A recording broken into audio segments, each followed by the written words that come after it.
we're, 2 weeks away from being able to do a show where we do a huge NBA preview, which I'm excited about. Opening day is, hey Siri, how many days until December 21st? It's 22 days. 22 days until the season starts. That's nuts. On that one, Siri. That's guess we've nuts. ever had the podcast. Yeah. I just turned on Hey Siri. That's why I do it.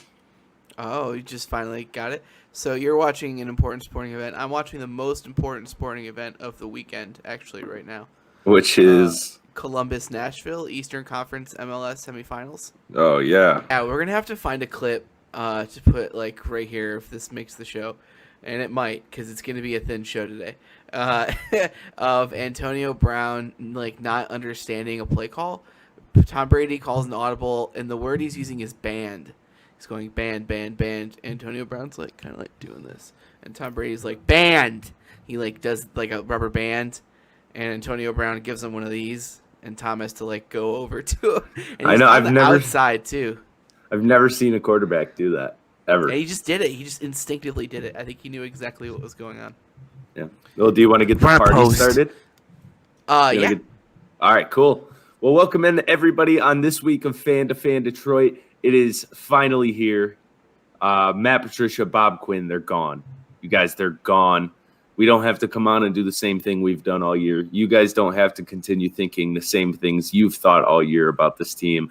We don't have to wonder when it's going to happen. Sheila Fordham pulled the trigger today. She did it, or yesterday, I guess, Saturday. She did it. Matt, Patricia, Bob, Quinn, out of the job. Now, do we normally celebrate people losing their jobs? No. But is it okay with their millionaires? Yeah, it's fine. So I don't want anybody getting sensitive about it. Matt, first of all, what was your reaction? This is the closest thing the Lions are going to have to a Super Bowl victory parade. It really feels that way. It's the best news or the best day we've had as Lions fans in 3 years. 4 years. Probably, yeah. It's just it feels, as just a fan, it just feels like I don't have to hate watch this team anymore. It feels like I can kind of take a breath and just whatever way it goes with Bevel as the interim, whatever way it goes. If they lose 40-5, 40-6 the rest of the season, every game, I'm not even going to be angry. It's fine. Honestly, if they're losing, it might be better. There's a chance you could slide all the way up to the 5th pick in this offseason. So I guess I kind of don't know where I want to go with this first. We have a few different ways to go, so I'm going to let you decide. Do we want to start with talking about the potential replacements, or do we want to start by talking about what the goal should be for the rest of the season and this offseason, I guess? Well, let's talk about the goals then. The Lions have kind of a soft schedule coming up to wrap up the rest of the year. It's got some winnable games on it potentially. We'll get to see a lot. Let me start by asking you a question. Do you think that there's a world where the team does well enough in the closing weeks of the season where Darrell Bevel becomes the head coach? They would have to literally win out and probably win a playoff game. So no, there is not a world where that happens. Do I think there's a world where maybe you think about it, where he changes up the defense and there's going to be a lot more blitzing and maybe some things work out and then they go 3-2 and you have to think about it? Sure. That's possible. But I don't think that should be your hope as a Lions fan. Not that Bevel's been awful, but Bevel's been pretty bad. And I know Stafford loves Bevel, and that's probably why he's the interim over somebody like Braden Combs, because Stafford and Bevel's relationship is super tight. It came out today that in the beginning of Patricia's tenure, him and Stafford got off to a super rocky start. They got a little bit better as time went on because of Darrell Bevel. But no, I don't think there is, and God, I hope there's not, because this needs to be a full reset, complete full reset. A lot of players kind of dancing on Patricia's grave on Twitter this week, which I've never seen, so many guys all at once. I know one of them was Darius Slay, and I think that Darius Slay should shut his mouth. But other than that, because his opinion is well established, it is well understood. But like Ashawn Robinson coming out and saying like you threatened my career is like kind of startling to read, or Yeah, we knew it was bad, but I think that just kind of shows how bad it was. Every year, I think we got I don't know if it was a fake story or what, but every year in preseason, we get a story how the players are finally liking Patricia, or every week it's getting better and they're playing for the guy. And it's just not true. It just wasn't true. But let's not, the players obviously got their point across. He's gone. The Lions are on to the next step. So then the question is, what is the next step? And I think a lot of it depends on who you hire. Are you going to be looking to get rid of Stafford, even though it'll be $24 million in dead cap next year if you trade him? Same with Trey Flowers, like 20-something million in dead cap probably eliminates the possibility for that. Is somebody like Trufant going to be possibly cut by next Seriously. year? It's a weird time to do it, because if this was after next season, you are in a great position to completely reset. Trufant can be cut, Big V can be cut, Stafford can be traded. I mean, you can reset the roster with very little penalty on your cap if this was after next season. But obviously, we can't wait for that. Patricia just was. I mean, every week this guy was here, this franchise dug itself a hole deeper and deeper. I mean, it was bad. And especially when you look at Caldwell, who most of us knew when he was fired, that guy's not the best coach. Really good for your culture. In-game management, however, was not his thing. So all the people who are freaking out, Caldwell should be here. We should rehire Caldwell. No, eye roll from me. Yeah, not the case. A good franchise fires Caldwell when we fired Caldwell. They just do good on the next step. They hire the correct next guy. Yes. And luckily, to be fair, I think you and I both were kind of the opinion when Patricia got hired that not a terrible idea for what your next guy could be. I think we both thought that it was a good hire, and that the logic of firing Caldwell and hiring Patricia was pretty sound. And yeah. Hindsight, I look back on that a little bit, and I think of two things. One, I think about the fact that he gave up almost 40 points to Nick Foles in the Super Bowl with a defense that had a lot of talent on it, that as soon as he left turned into maybe the best defense in the league. And two, I think of Brad Ausmus coming in to coach the Tigers after Leland, when you had a team that was, really, really good, better than what the Lions were when Caldwell got fired, but a really good team. And then you bring in this guy who's trying to figure it out. And it kind of just threw everything out of whack and didn't work. What do you mean figure it out? Figure out how to be a coach. Figure out how to lead a team. Oh, I see what you mean. A guy who wasn't necessarily ready for that spot, maybe ready with a team that wasn't trying to take that next step. Like the Tigers were trying to win a World Series. The Lions were trying to get to the playoffs and win a playoff game. So it just kind of all backfired. So hindsight, I look back on it and I think, I guess the writing was kind of on the wall in front of you. But let's do this. Let me. I have something that I think I want to touch on based on what you said. You talked about cutting Trufant. You talked about cutting Stafford, Big V. I don't think they'll cut Big Stafford. V. Trading Stafford. Yeah, after next year, you will be cutting Big V. You think? Yeah, because the way his contract is, where you can cut him in year 3 for like a $5 million cap hit. Yeah, that probably will happen because he hasn't been very good. But do you think that they're going to trade Stafford? I don't think that there's a world anywhere on this planet where they trade Stafford. So I'm trying to figure out. Who does it. So I look at the top 2 candidates, the top 2 guys most Lions fans want the most, and that's Eric Bieniemy and that's Robert Saleh. So Saleh comes in here, and I think there's a good chance that he looks at this offense and says, damn, that's a good offense. And then he looks at this defense. He knows who he is and says, I might be able to fix this. There is some talent here. Is there a lot of talent? No, but there is some. And then you add a high draft pick if you don't go quarterback, and free agency, and just a full draft of defense. And you could really make some things happen. And I want to resist from saying this, but from a defensive mind like Saleh is, we've been fooled by defensive minds in the past, to say the least. Oh, yeah? So I think there's a chance that Saleh could see it and say, okay, I'm going to fix this defense and we're going to go with this offense. But I think he's more likely of the two to move on from Stafford, because I think if Bieniemy comes in here, he says, I got a gunslinger again. I got playmakers on offense again. Do I need a little speedy wide receiver? Yeah, maybe, but I got Marvin Hall. Who knows what I can do with him? And then he trusts his defensive coordinator, and they just go heavy defense in the offseason, just like Saleh would. So is there a world? Yeah, I think it's more likely under Saleh. But, man, when I look at these top candidates, I don't know if either one would move on from Stafford. But I do think it's time, so that's where I struggle with it. Especially, let's say you lose out, and you're picking 5th.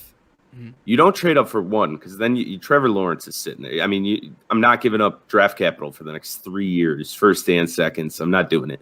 I'm not Kevin Costner in draft day. But trading up to 2 from 5, that's not going to take even, I don't think, half as much as what it would take to get Lawrence. And a guy like Fields, especially if you have Bieniemy, I mean, that fits him perfect. Super strong arm, athletic, can move around the pocket. Not a true runner, but 20, 30 yards on the ground a game for sure he can do. Just free, can throw off his back foot, can throw on the run, can do a lot of the things Patty Mahomes can do. Obviously not as well, but in a similar mold. Yeah. And then the only thing you really, really have to work on is decision making, which isn't horrible. I mean, I know he threw a couple picks against Indiana on Saturday, but last season I think he threw 2 interceptions all year. At one point he had like more incompletions or more touchdowns than incompletions or something this year. So yeah. I'm not too worried about it. Big fan. But like if I'm picking 5, I trade up for that guy and I start the process. Because what I don't want from whoever we hire as the next coach to come in and think they have a quick fix. This is the Detroit Lions. There is no quick fix. So, of course, I agree with all of that. And we've seen teams kind of shortchange the rebuild on the Lions side. At least Patricia kind of tried to do a larger rebuild on the defensive side, regardless of whether it worked or not. But if you're hiring Robert Saleh, my guess is that that's a 1-year turnaround, in the opinion of Robert Saleh. Which is been the problem, I think, with most Detroit Lions head coaches over the history of this team. I mean, well, you've got legitimate guys on this defense to start somewhere with, and the offense is good, right? You've got playmakers at every position on offense, and you've got a couple of interesting players on defense. Like Jamie Collins hasn't been terrible. Jeff Okudah is still a number 3 pick. Coleman's contract sucks, and Trufant's been an absolute nightmare this year. But that's your 1 or 2 players away. Jaron Harmon's been decent for what we're paying for him. We need some linebackers, obviously, but that's it. Yeah, but all right. So now we're doing the Lions fan thing. We're doing right. So you look at this offense going into next year. Your number 2 wide receiver is going to be Marvin Hall. Marvin Jones is not going to be back. Danny Amendola is not going to be back. Maybe Quintez Cephas. Who knows if you're going to extend Kenny? I mean, this offense, you're going to still have to work on this offense. The right side of the offensive line is nothing to write home about. The left side's been pretty good. The middle's been okay. But you got to get that right side cleared up. So there's still issues on offense. And then you have to reshape your whole defense. Your whole defensive line is made in this big strength, slow guys win the battles in the trenches, which obviously has been proven not to be true. And also, we don't do that. Yeah, that's exactly. And then Okudah, we want to believe in Okudah, but we don't know. I mean, he's been one of the worst corners in football. If Trufant's gone, if you cut Trufant and Coleman is still what Coleman's been, which is not very good, you have you don't really have a secondary. Tracy Walker is not what we were thinking Tracy Walker was going to be. We thought that was a steal in the late rounds, and he's been on the edge of horrendous over the last 6 or 7 weeks. And then your linebackers, you're going to have Jamie Collins. He'll be here for 1 more year. You'll probably have Reggie Ragland, but you need work there. So you need work everywhere on the defense. You need to work on half of the offense at least if you're not going and getting a new quarterback. Sure. It's not a 1-year turnaround. No matter, I don't care if you bring Bill Belichick. You can get a number 2 receiver in the offseason. I don't think that's that hard of a get. I'm sure that Willie Snead will be around for you, or whoever if who is Rashad Perriman going to be a free agent? Can we steal him from the Jets? Put up Rashad Perriman to be your number 2 wide receiver? No, I'm just saying, like, there's guys around that are available to be number 2 receivers behind Kenny Golladay, in between Marvin Hall and Quintez Cephas. And also, like, Hawkinson's, like, almost a receiver the way that we play him, and we might have Jesse James. I don't know if his contract goes another year, but, you know, there's offensive talent. Are you looking at wide receivers right now? Yeah, there's nobody. Oh, man. Okay, what are you looking at? What do you see? I mean, I'm not one of the players on this list right here would be somebody who I would be comfortable having a real role with this team. If you're looking to compete in any way. I mean, Ted Ginn might be the best free agent wide receiver. Okay. Well, that's not good. Well, maybe we can trade a 5th-round pick for somebody. But the point is that there shouldn't be the want or the need for a 1-year turnaround here. It's a new regime. It's a new GM. It's a new head coach. They have to get their players. It's just like college football. A guy got to recruit his own guys. Whoever our GM is, whether it's Louis Riddick or somebody else, they need to get their own guys to go along with whoever our head coach is, whether it's Bieniemy or Saleh or Matt Campbell or Brian DeBall or any number of guys. There is no quick fix here. And if it's treated like that, this next regime is going to fail. It's going to fail. If they come in here and they try to do it all right away, all you do is set yourself back. You move the rebuild back another year. That's all you're doing. Getting yourself under more Trufant type contracts, more Jamie Collins type contracts, more Trey Flowers type contracts, where you can't get out of them because of the dead cap. So you have to wait until 2022, 2023 to get out of these contracts. So are you pro Deal Stafford or are you anti Deal Stafford? I am pro Deal Stafford. Okay. Now I'm not sure it's going to happen. As I've said, as everybody who listens to this show knows, we love Stafford here. We are Stafford apologists. Mm-hmm. I never thought I'd see a day where it's time to get rid of him, but he's in his 30s. He deserves to go to a franchise that works well and runs well. And we need to start something new. It hasn't worked here. It's just that simple. There hasn't been a playoff win. No matter what the numbers are, no matter what type of leader and quarterback he is, it has not worked here. What would you take for him? A 2nd-round pick. Like a good 2nd-round pick? Any 2nd-round pick. Oh, man. It's you gotta get the ball rolling. Now, is there a chance that we draft a quarterback and have Stafford here for a year and then sit that quarterback for that year? Sure. I wouldn't want to do that. I know you're a fan of the sit behind a guy. I don't think that would work in this situation. I think it works more in an Aaron Rodgers situation where the guy's got 2-3 years left. And also, it didn't work this time, speaking of the last. At least we don't think so. So here's my official prediction for the next regime, okay? I've thought about this all day. I flip-flopped. I have not been able to make up my mind until about 10 minutes before we started recording. I think we're getting Eric Bieniemy, and I think Mike Borgonzi, the Chiefs' director of player personnel, is coming here, and we are going from the Patriot way to the Chiefs way in the snap of a finger, just like that. That I don't love that.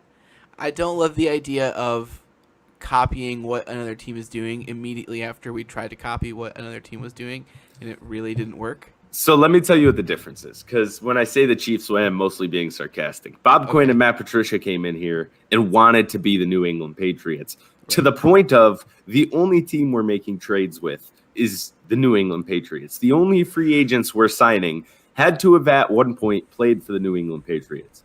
I believe Mike Borgonzi and Eric Bieniemy are going to come in here and they are going to want to create their own culture, their own system. There's very loud cars outside. I forgot to shut my window. Their own culture, their own system, and create something new instead of doing this copycat bullshit that Patricia and Quinn tried to do. Because obviously it doesn't work. And these guys are smart enough to know that. I mean, we saw this Chiefs offense today. Tyreek Hill was going. He was on pace for 800 yards and 8 touchdowns at the end of the first quarter. Yeah, that was pretty fun. So I mean, but here's the thing: you have options. We knew going into our last head coaching search that Quinn was getting his guy, and his guy was Patricia. We knew that. Yeah. This time there is no we know this. We know who's coming in. It will be who has the best interview, who has the best plan, and who does the either the outside hiring company they use like they did last time to get Quinn, who does that person believe is the most likely to execute that, or who do the Fords? I know that's scary, but who do the Fords believe are the most likely to execute that? So Eric Bieniemy should be the number one guy. He's the number one boy this year. Will probably be an NFL coach next year unless something happens. The only thing that would stop, I think, the Lions from getting Eric Bieniemy would be Eric Bieniemy deciding he doesn't want to coach the Lions and instead deciding he wants to coach the Houston Texans, where you have a slightly younger quarterback, probably a better quarterback. Definitely a better quarterback. Yeah, Deshaun Watson's awesome. You have leaders on both sides of the ball. There's like what you're talking about where you can build it from nothing. I mean, the Texans have like the hierarchy is like Romeo Crennel and then some guy in the middle and then the owner, which is there's about 4 spaces missing in the infrastructure for the Houston Texans right now. So that's like a real tear down rebuild, especially on like the business side, the talent development side, the management side. So I think that would be the only reason why that wouldn't happen. I think that the Texans' job is probably a better job than the Lions' job, less institutional failure to deal with. So I disagree for a couple of reasons. I actually think if he's not coming here, it's more likely he goes to the Jets than the Texans to try to build something with Trevor Lawrence. Sure. But one, the Texans draft capital the next 2 years is shot. I think they're missing their first and second round picks each of the next 2 years.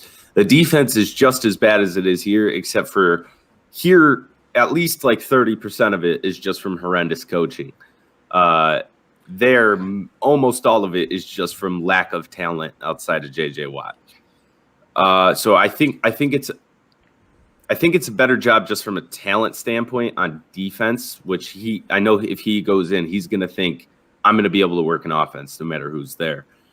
And then on top of that, I always think for dudes who have made it to this level, you got to be a little bit different when it comes to your competitive nature and the idea of being able to be a savior. The first head coach who wins a Super Bowl here gets a statue. They get inducted into the Hall of Fame more than likely. They are a folklore, a hero in the city of Detroit. I don't even think you have to win a Super Bowl. I think you just got to win like 2 playoff games. Yeah, like just make it where you're competitive for 5 years in a row. You are a hero in the city. And I think the idea of that gets a lot of coaches amped up and excited. I like that. Now, I think it's like I have Bieniemy like one notch above Saleh for who I think is coming here, because Saleh, the Dearborn kid, that's understands really the franchise. tough to escape, man. Yeah, oh yeah. That's somebody who understands what we've been through as football fans in this city. He gets it. And if anybody can understand what bringing a winning organization and a real culture to this team would be, it would be somebody who grew up watching this shit show of a franchise. Do you think that if Robert Saleh is hired, that there's a chance that he keeps Darrell Bevell around? I do not. No, I think this is going to be a full clean house. So even Rob Wood, the president of football operations, Sheila Ford Hamp today said she wasn't planning on getting rid of him or anything, but there is some major organizational structure changes coming, which I think means Rob Wood, who in his introductory press conference essentially said, I don't know shit about football. I'm a businessman. I think he's going to be moved to the president of business operations. We're getting a new president of football operations, a new GM, a new head coach, new scouts, new assistants. I mean, it's a fresh start. They want to completely erase the culture that Quinn and Patricia, the smartest guy in the room, jackassery that they've been putting on for Patricia 3 years and Quinn 5 years. They want to completely erase that. I think that Quinn will probably get another GM job or something at some point. I think it's on the table, but it's going to take a pretty serious couple of good years as either a director of player personnel or a head scout or something along those lines, which I'm not 100% sure he's capable of. The thing about Saleh, I think that really gets me excited, is through all these injuries that the Niners have had this year, they are 7th in the league in total yards allowed. Today they were really good against the Rams. The Rams couldn't do anything. Yeah, even if we don't get Bieniemy and we do get Robert Saleh, I would say that is still a really good hire. I hope. Oh, I agree 100%. Do you have I'm just anybody nervous else? about a defensive guy. Yeah, we're all going to be a little snake bitten about that for a couple of years, I think. A couple hires. Do you think that there are any dark horse guys that could get the job? Greg Roman, the Ravens offensive coordinator. He's kind of also on that next. I think he's probably 3rd on that next man up list. I mean, he's created such a unique offense, and I get Lamar Jackson's there, and it's a little bit easier, but it's more than just a running quarterback that makes that offense unique. He's also taken players who haven't been the top guys and turned them into really good players. Mark Andrews, players along those lines. So I think that's a name. Matt Campbell, who you brought up to me. I don't love that idea. Honestly, he's a winning coach in college, but he's not dominant by any means. And I know he doesn't have the recruiting tools that other college head coaches have. But that seems like kind of where the market inefficiency is right now in hiring coaches, is taking those guys who are like elite schematically at the college level, like Cliff Kingsbury, that kind of thing, and bringing them in as NFL coaches. Has had some success. There's an alley there. And you're not going to get Lincoln Riley, who's the best candidate for a college coach to succeed in the NFL right now. So, and then my last dark horse would be Braden Combs, who will be here next season. I don't know what role it'll be in, but he'll be here. He'll be promoted. And I think there's a chance he could be your offensive coordinator if Saleh comes here, or if Bieniemy comes here even. Do we know yet if Braden Combs is an offensive or defensive coach? Like 90% sure he's an offensive guy. Okay, that's good. His dad was a defensive guy, but I think he's an offensive guy. Well, I'm already drafting press releases on my stationery. Yeah, I mean, like, seriously, you don't let that guy leave your organization. Dude, let me tell you one thing that I am almost 100% certain of, and it is that Braden Combs will not be promoted, and that, like, some smart team like the Steelers are going to offer him a coordinator position, and he's going to be awesome. Oh, I wouldn't be shocked at all. All right, so scenario. You're picking... That's breaking news. I need a different noise. Much better. Okay. You lose out. You win one more game. You end up picking 5. Okay. The Cincinnati Bengals lose out. They end up picking 2. Cincinnati wants your first round pick this year, so 5. Your first round pick next year, your second round pick next year, and a 6th rounder. No, there's no top defensive guys in this year's draft. Yeah, so I definitely, if the situation is Robert Saleh or Eric Bieniemy as the coach, they want to keep Matt Stafford, then no, I'm saying we're moving on from Stafford. That's so much. I guess you don't have to. Yeah, so much to give up. Franchise quarterbacks are franchise quarterbacks. They're worth more than anything. And the Bengals are going to be picking 3, by the way, because the Jaguars are going to be picking 2. How many? Do the Jags still only have Jaguars one win? Have 1 win. And the Bengals have 3? Yeah, and a tie. So they have at 5, you could go get Zach Wilson out of BYU. There's your next guy. Yeah, Zach Wilson. Is mega accurate, like super duper accurate. Decent athlete.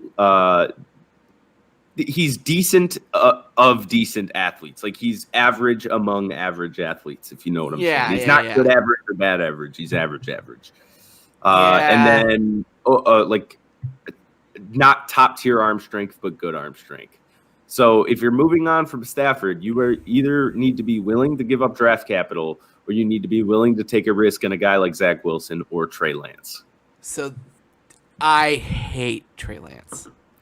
I am not a believer. We're gonna have to go down that road once I've done a little more research for sure. I can't wait to talk you into Trey Lance. I just started like dipping my toe in the water of like looking at like all the college quarterbacks coming out, Trey Lance is the D2 guy, right? North Dakota State. No. Do not do it. Do not delude yourself. We're not doing it now. Workouts are going to be great, and it's not going to work out. Why? Because we've seen D2 quarterbacks work out. Sure. So Joe Flacco is one of them. If Carson Wentz didn't bash his head in 90 times, he'd be on that list. Okay, well, that's a pretty big if. So Carson Wentz. Well, I'm not going to be like Trey Lance is going to get injured. I mean, he needs some refinement, right? Josh Allen's the other one, right? The accuracy might be pinpoint. I think Josh Allen went to... Wasn't he South Dakota State? No, that was not him. I know. Josh Allen went to Wyoming. Oh, yeah, that's like the same thing. Not really. Not really. If I showed you on a map where South Dakota State was and where the University of Wyoming was, are you confident that you could tell me which one was which? Yeah, one of them's in Wyoming. Okay. God, I'm trying to find a list of D2 quarterbacks who have gone to the NFL. So Wentz went to North Dakota State. God, Khalil Mack was D2? There was that Marshall team that Randy Moss played for that had Chad Pennington playing quarterback. There's a couple for you. But none of those guys are world beaters, and I wouldn't spend like my savior allowance on any of those guys. I'd probably want Trey Lance more than I'd want Zach Wilson. I don't know if I like Zach Wilson a whole ton either. I mean, Zach Wilson into it, but Zach Wilson to me seems like he's going to be the 16th best quarterback in the NFL his entire career. Like he's going to be good. That it's going to become the Zach Wilson line. Yeah, it will be the Zach Wilson line. Trey Lance seems like a guy who's either going to be out of the league in 3 years or competing for MVPs. Yeah, so as the Detroit Lions organizationally and historically, I don't need to take that gamble right now. Stafford's fine. You want to know why did the Detroit Lions are losers? Because they act like losers. No, that's... Okay, whether or not that's true is different than whether or not this is true. You don't have to have a new quarterback right now. You want a new quarterback right now. You want a shiny new toy to play with, but the old toy works just fine. And in fact, pretty well. And if we could get a defense around that toy to keep it safe, and an offensive line to keep it safe, I think you could really do some good toy things with that toy. But we want a new quarterback.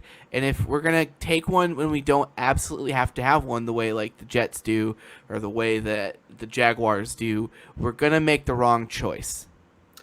So because we're over drafting. We're going to be, yeah. I agree with that. I don't necessarily think you'd be overdrafting either one of those quarterbacks in that spot. But your other options is somebody like a linebacker like Micah Parsons from Penn State, who obviously isn't making a super fucking huge impact. They just got their first win over that loser-ass Michigan team. Or you could go, and I don't know how to say this guy's last name yet, Gregory Rousseau, an edge rusher from Miami who really should be going past 10, but there's just such a lack of top-end defensive talent in this draft that he's going to find his way in the top 7. Well, this is going to piss you off, but then why not just trade down?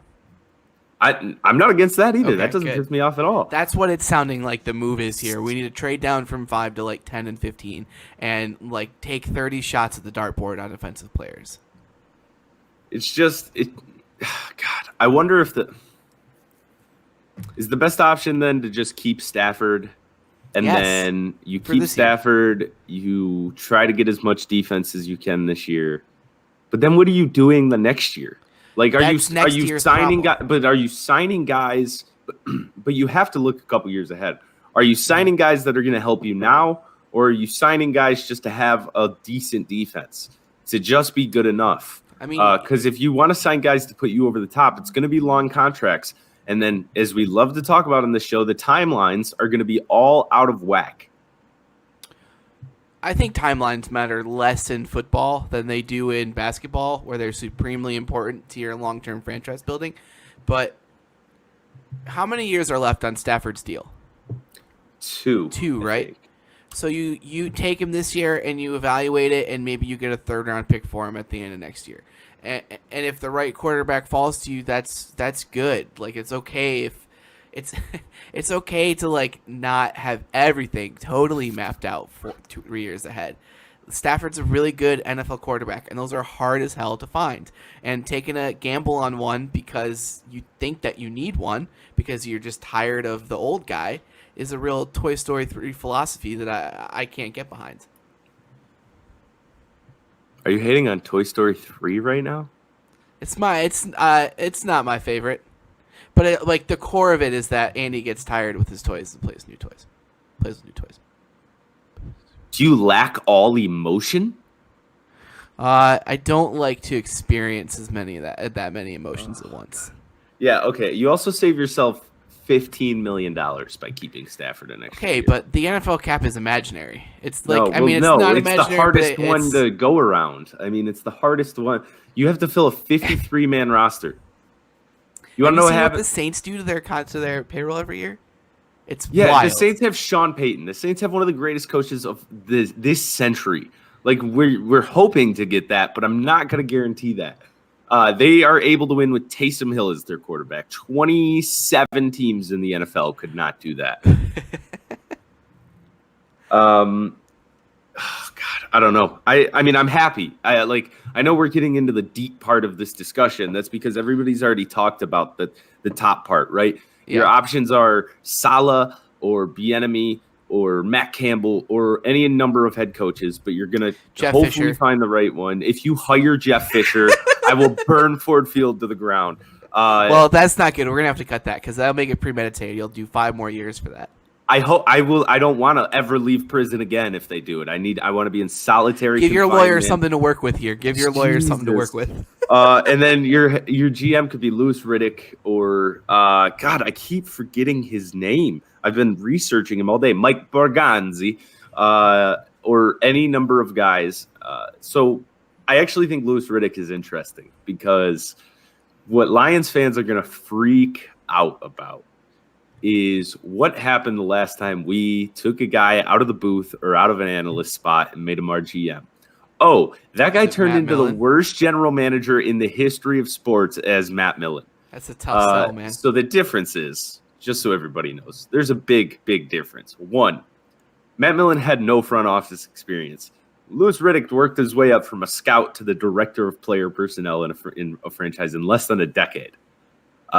He's been with 3 separate teams in their front offices, and he is widely regarded by both the media and in and around the NFL as a genius of a football mind. Again, scary words to use right now when you're in a coaching or a GM search in Detroit. But a genius, like a super intelligent, smart dude who can evaluate talent with the best of them in the whole world. Same with Borgonzi, by the way, super great talent evaluator from what everybody says. There's options, and I think we should all be happy about that. And I don't think any of us should freak out. And I also don't think when we hire Bieniemy or we hire Riddick or we hire Borgonzi or we hire Saleh that we should all be talking about how this guy is the savior. Because guess what? More than likely he's not. More than likely he's going to be gone in 4 years. But go into it like positive. Just don't give him the savior treatment that we kind of gave Matt Patricia when he came here, that the next step was guaranteed to be taken, that this team was on its way to competing in the playoffs, because you never know. Let's all go into it with one eye shut, one eye open, one eye believing, one eye super skeptical, and see what we get out of it. Third eye on standby. Stand back and stand by, third eye. Well, my third eye is never my third eye is never shut off. My third eye is always on. That's what makes me different. That's why I'm built different. All right, well, a little bit of a short show this week. Sports are all right. I'm going to do that again. All right, well, a little bit of a short show this week. We are waiting. We're like 3 weeks away from sports, like picking up heavy. Football, baseball, or football, basketball, hockey. College football and college basketball are going on right now. We're going to get more into college basketball as the year goes on. I'm jumping back in hardcore like I used to. I'm going to be in on some college basketball this year, too. Yeah, I mean, we got to keep eyes out for Cade Cunningham and the top guys with who knows how this Pistons season is going to look. But you got us here. I don't know if you're watching us on YouTube or Facebook, or if you're listening on Spotify or Apple Pods, but subscribe there. Subscribe on Apple Pods and Spotify. Also, we'll be back next week with our NFL Pick Show again. We took Thanksgiving week off because we deserved it. Yeah. We work hard. Get off our backs about it. So thank you, everybody, for listening. Although, I might have gotten COVID from Thanksgiving, so we'll see. We'll see. Also, Parker, I hope you're feeling better. Go sleep again, bud. Go sleep more. Everybody's got COVID, though, so you get to join you're one of the popular kids now. Well, when I go to meetings, I don't have to wear a mask anymore. Yeah, yes. Because I can't get it anymore. Never again. It's 100% for the rest of your life. You'll never get it again. God. All right. Thank you, everybody, for listening. Go subscribe to us, or else I'm going to hunt down your mom and tell her I love her. Here's our awesome sports clip of the week. It's Diego Maradona doing cocaine. Qué cosa, parecería preparado. Justo él tiene que definir. En fila. ¡Gol!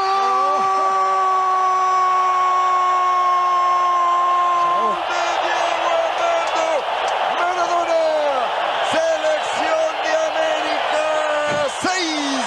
Resto del mundo 5. 4-3 en penales. Gana el equipo Selección de América.